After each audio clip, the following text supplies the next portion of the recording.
رابعہ بصری رحمت اللہ علیہا اپنے خامن سے فرماتی رات کو غسل کر کے کپڑے پہن کے خوشبو لگا کہ آپ کو میری ضرورت ہے. اگر وہ کہتے نہیں تو پھر کہتی مجھے اجازت ہے میں اپنے اللہ سے بات کر لوں؟ کہنے کہ ہاں اجازت ہے.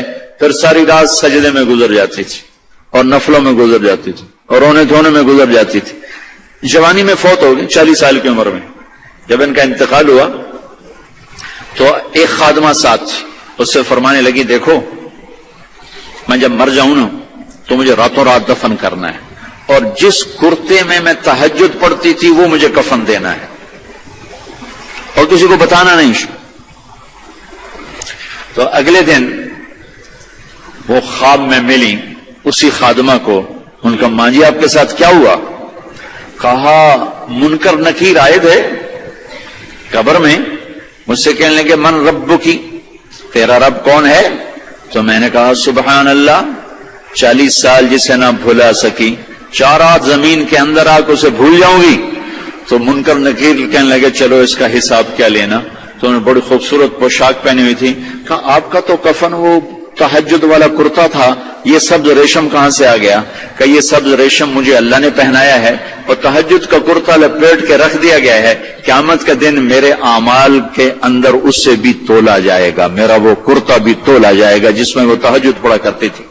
تو اگر ہم تہجد نہیں پڑھتے کم از کم فرض نماز تو ہو جائے. میرے عزیزوں بڑے درد سے کہتا ہوں ہمارے 10% سے زیادہ نمازی نہیں ہے، 90% مسلمان نماز چھوڑ چکے.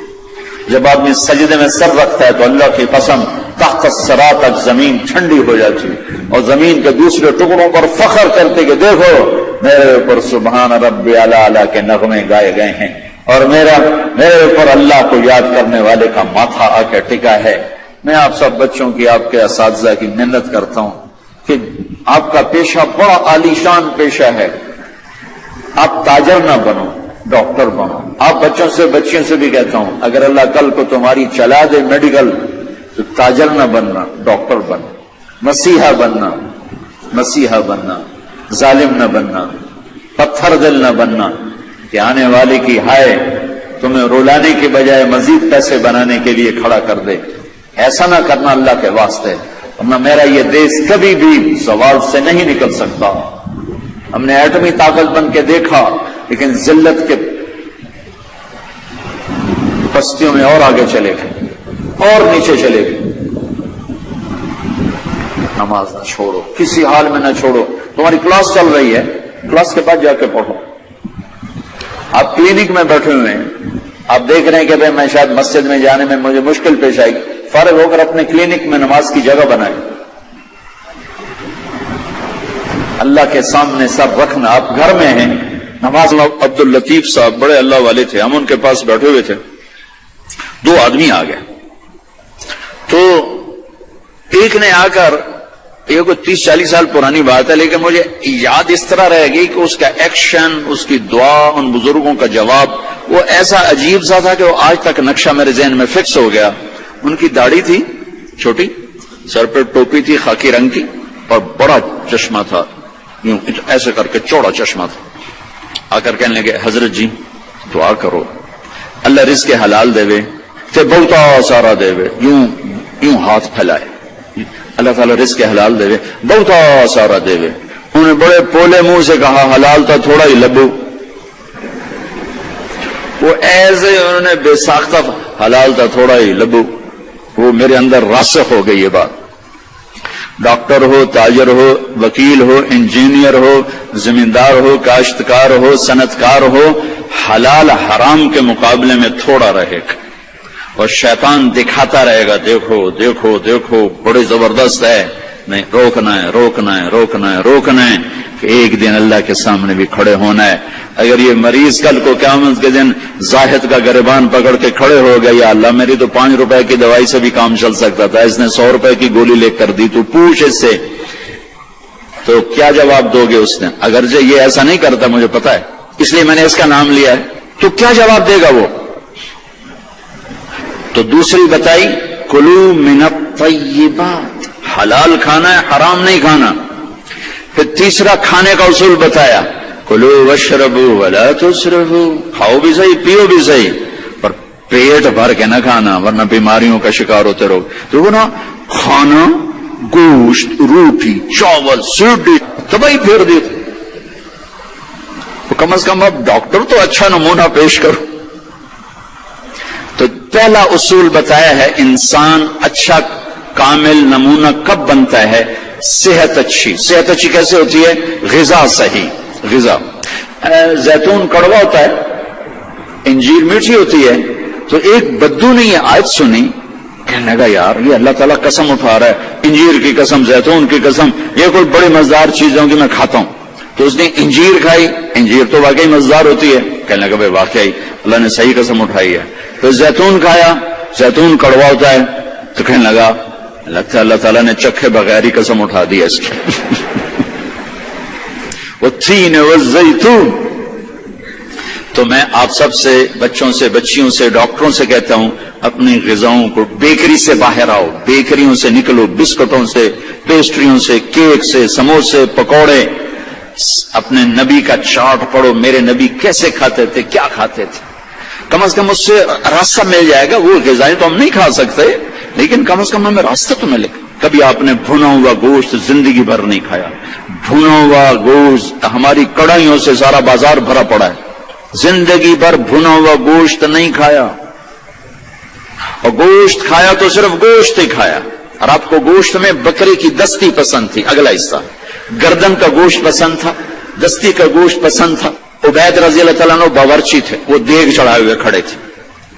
تو آپ نے کہا عبید مجھے دستی پکڑانا. عربوں میں بوٹیاں نہیں بناتے تھے، پورا حصہ ڈالتے تھے. تو انہوں نے ایسے ڈوئی ڈالی اور دستی نکال کے آپ کو پیش کی. آپ نے دونوں ہاتھوں سے پکڑ کر ساری کو ایسے نوچ نوچ کے کھایا، یوں پھینک دی. کہا عبید دستی پکڑانا. تو اس نے پھر آپ کو یوں پیش کی، آپ نے دونوں ہاتھوں سے یوں نوچ کے اسے کھایا، پھر یوں پھینک کر کہا عبید دستی پکڑانا. وہ کہنے کے یا رسول اللہ اب بکرے میں تو دو ہی ہوتی ہیں. اگر تیرا بھلا ہو جائے، اگر تو میرے کہنے پہ ڈوئی ڈال دیتا تو جب تک میں کہتا رہتا اللہ میرے لیے نکال کے مجھے کھلاتا رہتا. تیری بے یقینی نے کام خراب کر دیا. اب باہر نکلے، صحابہ بیٹھے تھے. آپ نے کہا کیوں بیٹھے ہو؟ کہا جی بھوک نے ستایا ہے، باہر آ گئے ہیں، سردیوں کا زمانہ. تو آپ نے حضرت علی سے فرمایا علی جاؤ یہ کھجور سے کہو اللہ کا رسول کہتا ہے ہمیں تازہ کھجوریں دو. اگر حضرت علی بھی عبید کی طرح کہہ دیتے کہ جی یا رسول اللہ کھجوریں تو سردیوں میں کوئی نہیں ہوتی، تو پھر وہیں اللہ کی مدد رک جاتی. تو علی کا مقام تو عبید سے بہت اوپر تھا. وہ ایک دم اٹھے، کہنے لگے اللہ کا رسول کہہ رہا ہے ہمیں تازہ کھجوریں چاہیے. تو شدید سردی میں درختوں کھجور کے پتوں سے تازہ ٹپ ٹپ ٹپ کھجوریں اتنی گری کہ پوری چادر بھر گئی. تو آپ نے چادر اٹھا کے لاؤ بھائی کھاؤ بھائی. آپ نے سب کو کھلایا. تو آپ کو گوشت میں دستی پسند تھی لیکن آپ گوشت کھاتے تھے، ساتھ اور کوئی چیز نہیں کھاتے. تو ایک آپ سے یہ کہ ایک مسلمان کے ذمہ ہے اپنی صحت کی حفاظت کرے کہ اس سے کام لینا ہے، دنیا کا بھی، دین کا بھی، خدمت کا بھی. ایک مریض کو سکھ پہنچانا کتنی بڑی بات ہے. بیمار تھا تو نے میرا حال ہی نہ پوچھا. وہ کہے گا یا اللہ آپ تو بیمار ہو ہی نہیں سکتے. تو اللہ تعالیٰ فرمائیں گے میرا فلاں بندہ جو بیمار تھا اگر تو اس کا حال پوچھتا تو ایسا تھا جیسے تو نے میرا ہی حال پوچھا. تو جب حال پوچھنے پر یہ مقام ہے تو علاج کرنے پہ کیا ہوگا،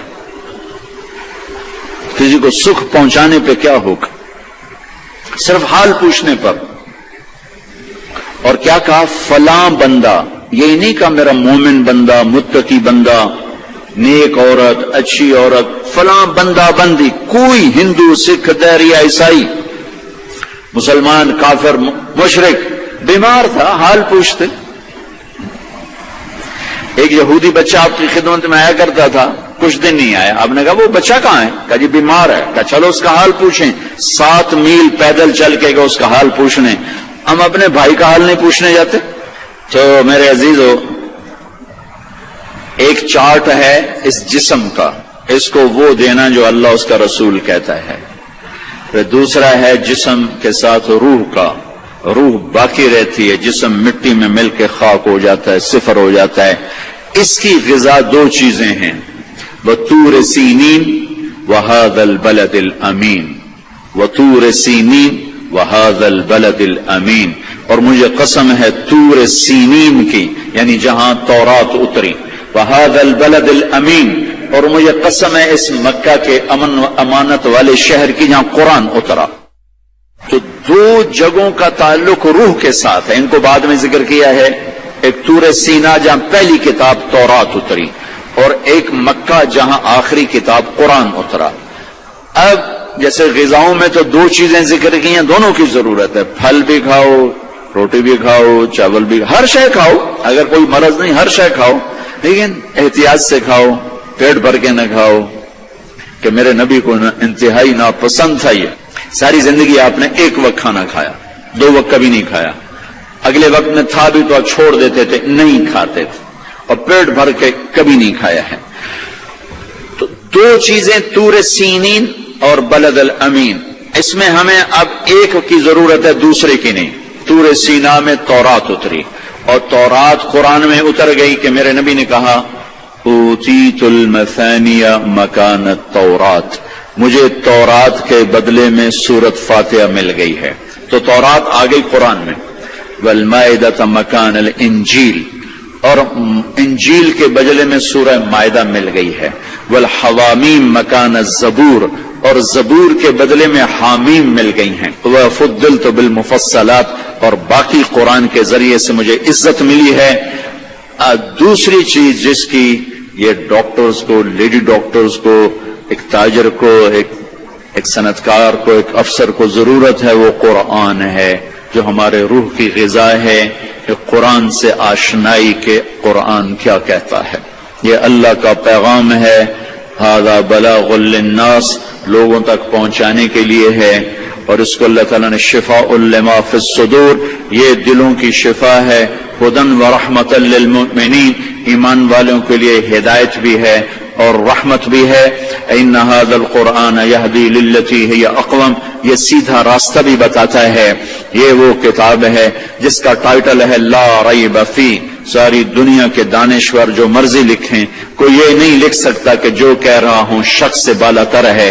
میرے رب کا فرمان ہے کہ جو کچھ اتارا جا رہا ہے، کہا جا رہا ہے، یہ شک و شبہ سے بالا تر ہے۔ دوسری چیز، اس کی ڈاکٹر کو بھی ضرورت ہے، اور تاجر کو بھی ضرورت ہے، عالم کو بھی ضرورت ہے، بچیوں کو ضرورت ہے، آپ کو ضرورت ہے، ایک میاں بیوی کو ضرورت ہے، وہ قرآن ہے۔ قرآن زندگی گزارنے کا طریقہ بتاتا ہے، اللہ سے کیسے جڑنا ہے یہ طریقہ بتاتا ہے، اللہ کے بندوں سے کیسے جڑنا ہے یہ طریقہ بتاتا ہے۔ اللہ سے جڑنے کا ذریعہ ہے کبیرہ گناہوں سے بچنا، اتق المحارم تکن اعبد الناس، کبیرہ گناہوں سے بچو، اللہ کے عبادت گزار بن جاؤ گے۔ اللہ سے جڑنے کا ذریعہ ہے اس کی بندگی اور اطاعت، اور اس کے فرائض کا ادا کرنا۔ اس کے فرائض میں نماز سر فہرست ہے، 700 دفعہ قرآن میں نماز کا ذکر آیا ہے، اور 10 دفعہ اقیموا الصلاۃ وآتوا الزکاۃ، اقیموا الصلاۃ وآتوا الزکاۃ، اقیموا الصلاۃ وآتوا الزکاۃ، 10 دفعہ اللہ نے کہا نماز پڑھو زکوٰۃ دو، نماز پڑھو زکوٰۃ دو۔ عبادات میں مردوں عورتوں کے لیے نماز سب سے اعلیٰ درجے کی چیز ہے۔ جعلت قرۃ عینی فی الصلاۃ، آپ کلاس لے رہے ہیں، نماز سر پہ آ گئی ہے، اب آپ مسجد کی طرف بھی جائیں، آپ کلینک میں بیٹھے ہیں، نماز کا وقت آ گیا ہے، آپ 10 منٹ کا وقفہ لیں اور اپنے اللہ کے سامنے سجدے میں سر رکھیں، پھر آپ اپنے کلینک پر آئیں۔ آپ آپریشن کر رہے ہیں، وہاں سے نکلنا مشکل ہے، اب 10 منٹ بعد نماز پڑھ لیں، لیکن چھوڑنے کی گنجائش نہیں ہے۔ گھر میں بچوں کے ساتھ خاتون مشغول ہے، اللہ کا بلاوا آ گیا، اب اللہ کے سامنے کھڑے ہو جائیں کہ اللہ تعالیٰ نے آپ کو بلایا ہے، اور یہ سر زمین پہ رکھنا میری آپ کی سب سے بڑی معراج اور عزت اور عظمت اور کامیابی ہے۔ اور میرے نبی کا دنیا سے جاتے ہوئے آخری پیغام تھا الصلاۃ، میری امت نماز نہ چھوڑنا۔ علی رضی اللہ تعالیٰ عنہ کو تیر لگا جنگ میں، اور تیر ران میں لگا، وہ ایسا کھب گیا کہ نکالیں تو نکلتا نہیں تھا، زور لگائیں تو درد ہوتا تھا، تو ان کا اسے چھوڑ دو۔ نماز کے لیے کھڑے ہو گئے، نماز کی نیت باندھ کے کھڑے ہو گئے، نماز شروع کر دی، تو انہوں نے نماز کے دوران تیر نکالا تو ان کے جسم میں اتنی جنبش بھی نہیں ہوئی۔ نماز کے بعد فرمانے لگے تیر کا کیا بنا؟ کہا جی نکال لیا، کہ مجھے تو کوئی پتہ نہیں چلا۔ عروہ بن زبیر رضی اللہ عنہ کے وہ پاؤں کا وہ گینگرین ہوگی، گینگرین. تو وہ ڈاکٹروں نے کہا جی اب یہ کاٹنا پڑے گا، نہیں کاٹا تو آگے اوپر جائے گا سارا. ان کا ٹھیک ہے کاٹ دو. تو پھر آپ شراب پی لیں تاکہ آپ بے ہوش ہو جائیں، پھر ہم کاٹ دیں. فرمانے لگے کہ شراب اور ایمان ایک پیٹ میں جمع نہیں ہو سکتے. جس پیٹ میں شراب جاتی اس سے ایمان نکل جاتا. تو فرمایا میں ایسا کرتا ہوں، میں نماز شروع کرتا ہوں تم میرا پاؤں کاٹ دینا. تو بیٹھے اور ایک پاؤں ایسے پھیلا دیا اور نماز کی نیت باندھ کے بیٹھ گئے. تو انہوں نے نماز کے دوران ان کا پاؤں کاٹا، اس کی پٹی کی، اور ان کا جسم اتنا بھی نہیں ہلا، اتنا. سلام پھیرنے کے بعد کہنے لگے پاؤں کاٹ دیا؟ کہنے لگے جی کاٹ دیا. کہ مجھے تو پتا نہیں چلا. کہ مجھے دکھاؤ کدھر ہے؟ انہوں نے کہا یہ ہے. تو اپنے پاؤں کو پکڑا اور یوں، اے اللہ تو گواہ ہے میرا یہ پاؤں کبھی تیری نافرمانی میں ایک دفعہ بھی نہیں اٹھا، ایک قدم بھی اس پاؤں سے میں تیری نافرمانی میں نہیں چلا.